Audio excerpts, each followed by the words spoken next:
जय श्री कृष्ण आप सब पर अपना आशीर्वाद बनाए रखें। आज आपको बताऊंगा जीवन में दशाएं कैसे रोल प्ले करती हैं। आपके जीवन की प्रथम दशा क्या होती है जब आपका इस दुनिया में आना होता है। आपके जीवन की लास्ट दशा क्या होती है जब आपको इस दुनिया में जाना होता है। और इसी के बीच के जो संदर्भ हैं, जो आपका पूरा जीवन है स्टार्टिंग से लेकर एंड तक, वो दशाओं से ही जुड़ा हुआ है। हमारे शास्त्रों के अकॉर्डिंग आपको इस पर विस्तार से हर एक चीज़ बताऊंगा। दशाओं के बारे में डीपली जानने से पहले आपसे रिक्वेस्ट करना चाहता हूं कि मैं एस्ट्रोलॉजी और न्यूमरोलॉजी के पॉइंट ऑफ व्यू से अच्छी वीडियो आपके लिए लाना चाहता हूं।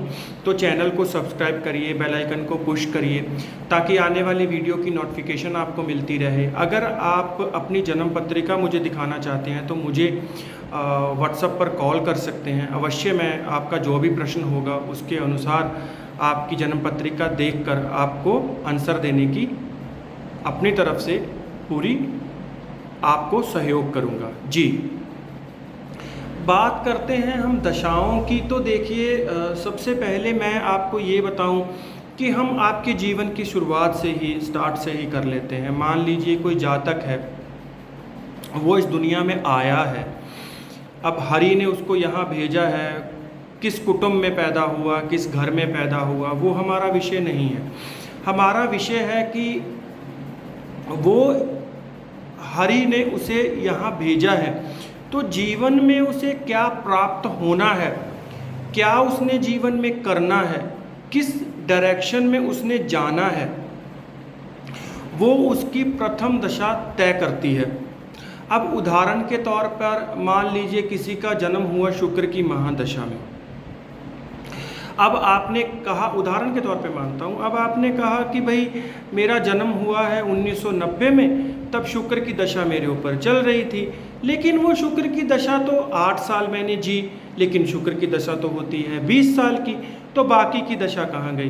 बाकी की दशा आप अपने पिछले जन्म में जी आए हैं। अवश्य ये शुक्र की दशा पिछले जन्म में आपके लिए मार्केश दशा होगी, इसीलिए इसी दशा में आपकी मृत्यु हुई थी पिछले जन्म में। अब जो बाकी के बचे 8 साल हैं वो आपको इसी दशा में भोगने हैं। और अब यही दशा आपको तय करके देती है कि अब आपको जीवन में क्या प्राप्त होना है। अब जैसे उदाहरण के तौर पे मान लीजिए कि किसी का कन्या लगन है। अब भाई उसके लिए क्या हुआ कि शुक्रदेव की महादशा में वो पैदा हुआ है। अब कन्या लगन के लिए शुक्रदेव की महादशा काफ़ी मामलों में अच्छी दशा मानी जाती है। क्यों? क्योंकि शुक्रदेव कुंडली में दूसरे स्थान के और 9th हाउस के स्वामी हैं। दूसरे स्थान में उनकी तुला राशि पड़ती है और 9th हाउस में उनकी जो है वो वृष राशि पड़ती है। तो इस संदर्भ में उनका जातक का अच्छे घर में जन्म हुआ, अच्छे माता पिता प्राप्त हो गए। आगे जाके जीवन की इन 8 सालों में ऐसी डायरेक्शन बन गई कि आपके पिताजी का भाग्य साथ दे गया, आपको फिर अच्छी परवरिश मिलने लग गई। आगे जाकर शुक्र के बाद फिर सूर्य की महादशा आई, वो भी आपके लिए सही थी। तो ये मोटे मोटे तौर पे स्टार्टिंग की पिक्चर मैं आपको बता रहा हूँ कि दशा स्टार्टिंग में ये रोल प्ले करती है। जिस दशा में आपका जन्म हुआ है उसी दशा में पिछले जन्म में आपकी मृत्यु हुई थी। हमारे शास्त्र यही हमसे कहते हैं और यही सत्य भी है। आगे चलकर हम जब बात करते हैं कि आप किसी जातक को देख रहे हैं कि वो जीवन में पिटा चला जा रहा है, ना उसको अच्छी एजुकेशन मिली, ना उसको अच्छा फ्यूचर मिला, ना उसको अच्छे टाइम से उसका विवाह हुआ, ना चीज़ें सरलता से प्राप्त नहीं हुई। 1000 रुपये की मेहनत करता है तब जाकर 200 प्राप्त होते हैं।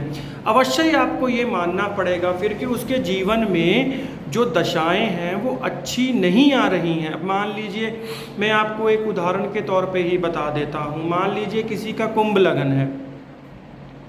अब उस कुंभ लगन में जातक पैदा हुआ सूर्य की महादशा में। सूर्य कुंभ लगन के लिए वैसे ही मार्केश हैं। उसके बाद सूर्य के बाद चंद्रमा की दशा आ गई, वो भी कुंभ लगन के लिए फ्रूटेबल नहीं है। उसके बाद मंगल की दशा आ गई, वो भी कुंभ लगन के लिए मित्र प्लैनेट नहीं है। तो अब आप सरलता से देखते जाइए कि जातक को जीवन में बचपन में भी संघर्ष रहा, फिर टीनेज में संघर्ष रहा, बड़ा हुआ तो भी बस कार्य करे चले जा रहा है, जीवन निकले चले जा रहा है। मालूम है कि 40-45 साल तक कोई फ्रूटफुल दशा आई ही नहीं। इसका रीज़न आपको मैं बता दूं, इसका रीज़न होता है हमारे पिछले कर्म। हमने जिस तरह के कर्म अपने पिछले जन्मों में किए हैं उसी के अकॉर्डिंग हमको इस जन्म में दशाएं फल देती हैं, उसी के अकॉर्डिंग दशाएं हमारे जीवन में आती हैं। वही रिजल्ट दशाएं हमारे ऊपर ला के रख देती हैं हमारी लाइफ में जो हमने कर्मा किए होते हैं। श्री कृष्ण ने गीता में कहा था कि आपका जो मेन थीम है, आपका जो मेन कर्तव्य है, आपका जो मेन रोल है वो अपने कर्म की तरफ डिवोट होना चाहिए। आपको आपके कर्म देखने चाहिए, आपको अपने जीवन में कर्म सबसे पहले रखने चाहिए। देखिए मैं आपको देखिए आप बोलने के लिए बोलेंगे कि आप पंडित हैं, लेकिन आप ये कैसी बात कर रहे हैं। देखिए मैं आपको एक बात और बताना चाहता हूँ, आप जीवन में जितना भी पूजा पाठ कर लीजिए, लेकिन जब तक आपके कर्म सही नहीं होंगे ना तो वो पूजा पाठ आपके लिए सही रहेगा, ना वो पूजा पाठ आपको अच्छी दिशा दिला सकता है, ना आपके फ्यूचर में हेल्प कर सकता है जब तक आपके कर्म सही नहीं होंगे। और यही हमको दशाएं भी जीवन में बताती हैं। दोस्तों देखिए मैं आपको पहले मोटे मोटे तौर पर चीज़ बता रहा हूँ क्योंकि वीडियो ज़्यादा लंबी ना हो। देखिए इस जन्म में हम वो भोग रहे हैं जो हमने पिछले जन्मों में किया है।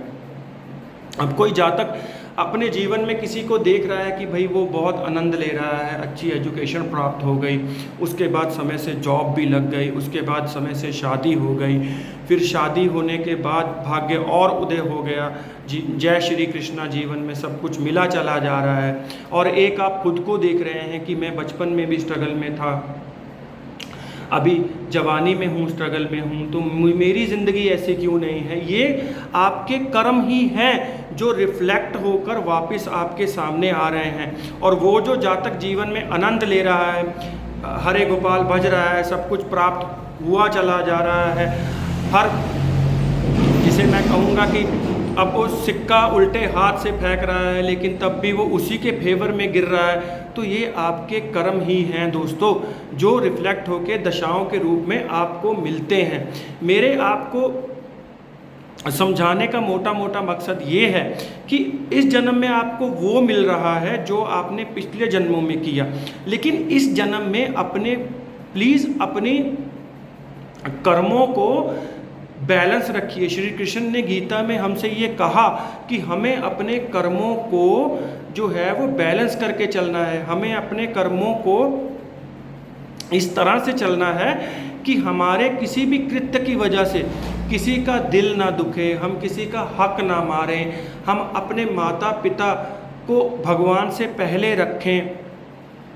हम क्या कहें, हम दूसरों के लिए जीना सीखें, प्रभु के लॉ को माने, हम ये माने कि हमें किसी का हक नहीं दबाना है, हमें काम करना है, हमें अपने माता पिता का कभी भी तिरस्कार नहीं करना है, हमें किसी का दिल नहीं दुखाना है, जीवन में ईमानदारी से चलना है।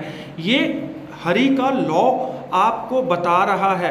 और फिर अगर आप इसी तरह से चलेंगे तो आपके आने वाले जन्मों का रास्ता आसान होता चला जाएगा, जहाँ पर फिर वो आपको दशाओं के रूप में बचपन से ही अच्छी से अच्छी दशाएं प्राप्त होती चली जाएंगी। अब उदाहरण के तौर पे मैं आपको बता रहा हूँ कि अभी हमारे हिंदुस्तान में आपने अंबानी के पुत्र की, मुकेश अंबानी के पुत्र की आपने मैरिज देखी।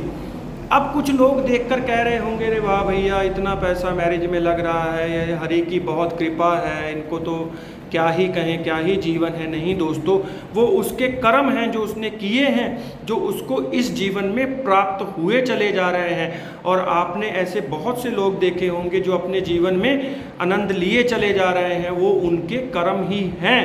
तो अब आप ये मत कहिए कि ये वीडियो में आप कह रहे हैं बोलने के लिए आसान है लेकिन करना बहुत मुश्किल है, तो आपको करना पड़ेगा। हरि के लॉ को आपको हर हाल में मानना पड़ेगा,